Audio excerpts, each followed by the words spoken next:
Hello, hello, hello. We are here with Crystal Talks today.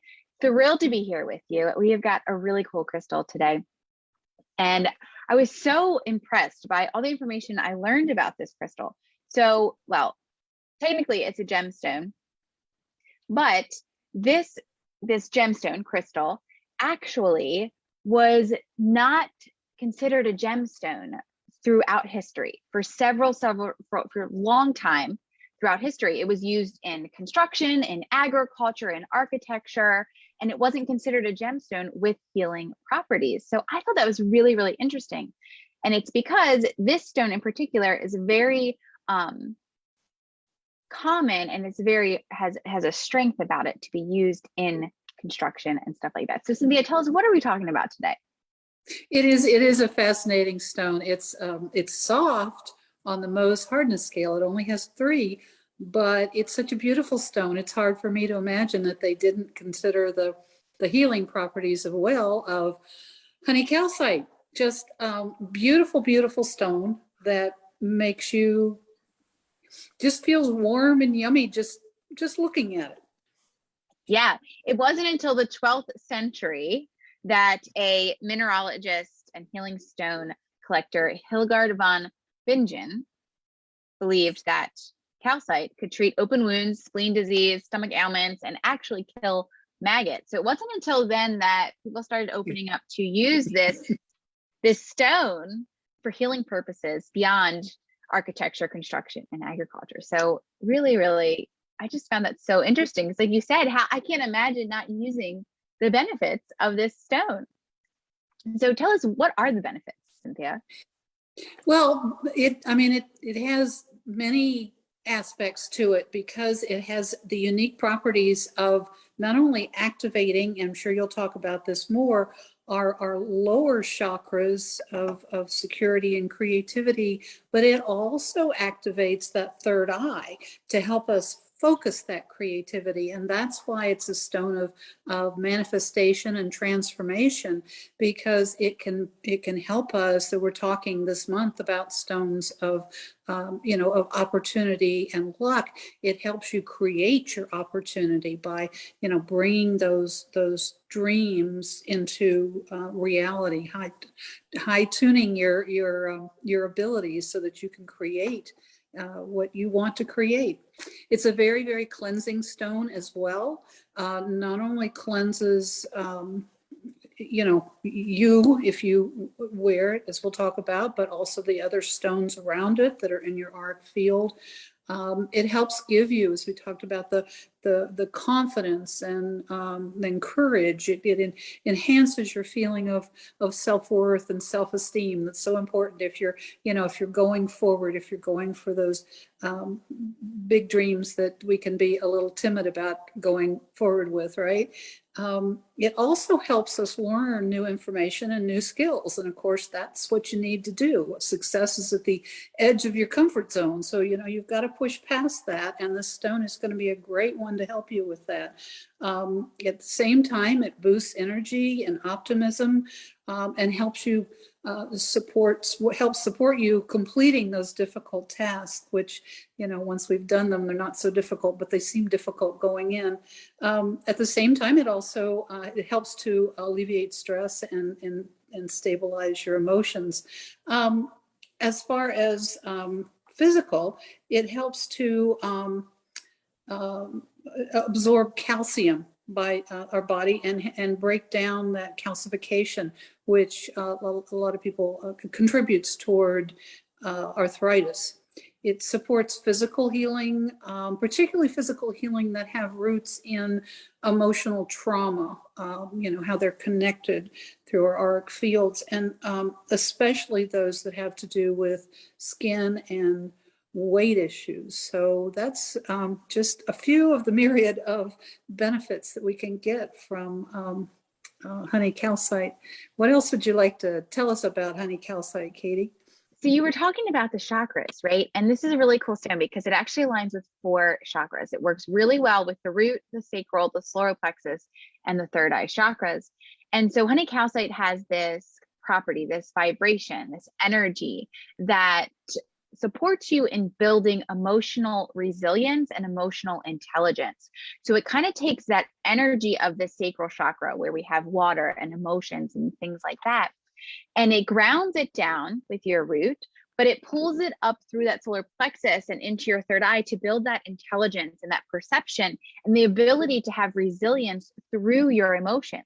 So it's really, really a cool stone to work with, a powerful stone to process any trauma, any life experiences that are kind of just creating this emotional flow inside of you, because it encourages you to build that resilience and that intelligence of your emotions, which is so powerful in living life freely, fulfilled in the way you want to. That emotional intelligence is so, so essential. So it also aligns with the elements of fire and air. So it's just really, really a great stone to kind of pull in these different energies, these different aspects to give you this power, which is why it's such a great stone for manifestation, because you hit on all these different things that support your manifestation process and the transformation that needs to occur within you for that manifestation to happen. So super, super cool stone. Cynthia, tell us how we can use this stone. Well, we've talked about the fact that you can certainly wear it to cleanse, your aura, and also use it to cleanse the stones. It'll cleanse anything around it. I'm sure you'll talk about this more, but it's excellent to use in meditation. You've already touched on it. You can place it around your home. We've talked about how, it helps with creativity. So certainly any place that you're working or wanting to, promote that, whatever your project is. And even if you just want to place it around the home to create a sunny mood, it's amazing for that as well. So just put it everywhere throughout your house. It's going to help keep you up and going and confident. And in feng shui, it clears out stagnant energy. It kind of brings in that energy of flowing air. So, it's a good one to use in that area as well. Do you want to share with us a little bit about how you use it in yoga, Katie? Yeah, absolutely. It's such a great cleansing stone, like you said. And so because it works with your emotional intelligence and your emotions, it's really great to meditate with honey calcite, to hold it where you feel called to in your hands, to place it at that sacral chakra even, and reflect on the current emotions that are flowing with you with an intention of building that resilience, that intelligence, and with the intention of releasing what is no longer serving you, just creating that space. It's also really great for hip opening poses such as pigeon, lizard, a wide angled fold, reclined bound angle, those poses that really work with that sacral chakra and the spaces that we hold a lot of emotion. I like to use a couple mantras with honey calcite. One is, I use my power to benefit the highest good of all beings. This mantra is really great to use with manifestation because the universe opens up this amazing energy as we align with this understanding that we are all one. And the highest good of all beings is also the highest good for you. And so as you use mantras such as that, it really aligns you with this universal energy from the magic and miracles that are in the universe. The other mantra I like to use is, I cleanse the old, creating space for the miracles coming my way. Again, great to use for manifestation because as we're in that manifestation process, we've got to cleanse that stuff that no longer serves you to create space for that manifestation to come into reality. So super, super cool. And as always, we talk about how the power of crystals can be enhanced with mantras, with yoga, with meditation, and essential oils. So what essential oils work really well with this? Well, of course, first you have to set your intention. What do you want the crystal to support you? Or how? And if it's creativity, then reach for your wild orange or your tangerine, clary sage, or the inspiring blend. If you need hope, if you're feeling kind of depressed, then Melissa, lime, bergamot, healed chrism, cedarwood, or the uplifting blend are going to be great ones to combine. Confidence, if you're needing to boost that, bergamot, cassia, Roman chamomile, spearmint, lavender, or patchouli are great in that area. Courage, reach for your black pepper. Black pepper is an amazing essential oil that very few people realize how much power it has. But helichrysum, cassia, clove, ginger, and juniper berry are also good to give you that courage. If you're looking for the peace and tranquility and joy, the de-stress of honey calcite, then pair it with lavender, ylang ylang, basil, lemongrass, or vetiver are some recommended ones. If you're going after change and transformation, cilantro, blue tansy, and the detoxification blend are great partners. Working on skin issues with the honey calcite, then frankincense, helichrysum, or rose are going to be the best ones to put together.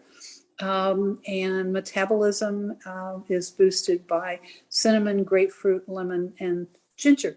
So those are a few of them that you can start and play with and see, listen to your intuition, which ones work for you. But those are some suggestions you can get started with. How do you think, Katie? I love that. So my favorites are frankincense, which can be used for the skin, but also for stress as well. Anything brain related. Frankincense is such a wonderful oil. Lemon too. Love lemon. Such a great oil to use. So something that's interesting about honey calcite is that throughout history, like I said, it's been used in construction, architecture, agriculture, those types of things. And calcite in general, not just honey calcite, but all forms of calcite, is one of the most used minerals since ancient times because it is very available. It's one of the most available minerals as well. But it is believed that honey calcite was used in the tomb of King Tut. So I thought that was pretty cool. So perhaps the ancient Egyptians knew a little bit more about the power of honey calcite than the rest of the world did at that time. Who knows? Just a speculation. But it was also used in the constituents of cement making for early Macedonians. So lots of uses that we wouldn't consider honey calcite for, but really cool to learn how it was used throughout history. The goddesses that align with honey calcite are Curdwin, the Wiccan goddess of change, rebirth, and transformation; Athena, the Greek goddess of wisdom and courage; and Lakshmi, the Hindu goddess of wealth and good fortune. So some great goddess energy there with honey calcite as well. I hope that you enjoyed our discussion on honey calcite. Cynthia and I really love to be here with you each week and provide this information so that you can learn all about the amazing miracles of nature, the amazing things that nature creates for us to use. And we'd love to hear from you in the comments. Let us know what you were most excited to learn. If you'd like the PDF with this information so you can go back and review it whenever you want. And that's all we got for today. So thanks for being here, and we'll see you next week.